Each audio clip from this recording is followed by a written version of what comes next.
Day 5 page number 5।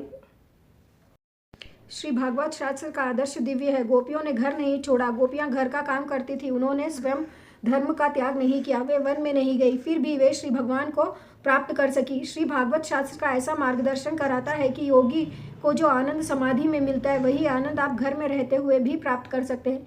घर में रहकर भी आप प्रभु को प्रसन्न कर सकते हैं, प्राप्त कर सकते हैं, परंतु आपका प्रत्येक व्यवहार भक्तिमय हो जाना चाहिए।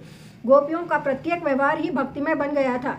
घर में रहकर भी श्री भगवान का दर्शन हो सकता है। गोपियों को घर में ही परमात्मा का दर्शन हुआ है।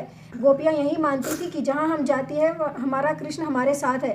ब्रज में ऐसी गोपियों के दर्शन करके उद्धव जी ज्ञान वर्ग उतर गया था। गोपियों के सत्संग के बाद उद्धव जी कहने लगे, नंद बाबा के ब्रज में रहने वाली इन गोपियों की चरण रज को मैं बारंबार प्रणाम करता हूँ और इसे मस्तक पर चढ़ाता हूँ। अरे इन गोपियों ने भगवान श्री कृष्ण की लीला कथाओं के संबंध में जो गुणगान किए हैं वे तीनों लोगों को पवित्र कर रहे हैं और सदा सर्वदा पवित्र करते रहेंगे। गोपियां सब में श्री भगवान को निहारती है। वे कहती हैं कि इस वृक्ष में, लता में, फूल में, फल में मुझे मेरा प्रभु दिखता है। मेरा कृष्ण तो मुझे छोड़कर जाता ही नहीं है। गोपियों को घर में ही श्री परमात्मा का साक्षात्कार हुआ है। श्री भागवत में कहा है कि घर में रहो, अपने व्यवहार करो, फिर भी परमात्मा को प्राप्त कर सकोगे। घर में रहना पाप नहीं है, परंतु घर को मन में रखना पाप है। सबको साधु होने की जरूरत नहीं है।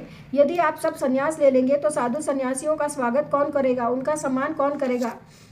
गोपियों की प्रेम लक्षणा भक्ति ऐसी दिव्य है कि उनको घर में रहते हुए भी प्रभु की प्राप्ति हुई है। श्री कृष्ण रूप बनी है। इस प्रकार श्री कृष्ण में जिसका मन मिलेगा वह श्री कृष्ण रूप हो जाएगा। ऐसे अलौकिक भक्ति मार्ग का भगवान व्यास नारायण इस भागवत शास्त्र में वर्णन करेंगे और इसी भक्ति द्वारा परमात्मा का साक्षात्कार होगा। श्रीमद् भागवत आपके प्रत्येक व्यवहार को भी भक्तिमय बना देगा। भागवत व्यवहार और परमार्थ का समन्वय कर देगा। आपको घर में भी वही आनंद देगा जो आनंद योगी वन में बैठकर भोगते हैं।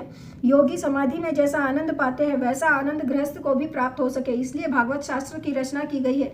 संसार के विषय सुखों के प्रति वैराग्य हो और प्रभु के प्रति प्रेम जागे, यही श्री भागवत शास्त्र की कथा लीलाओं का उद्देश्य है।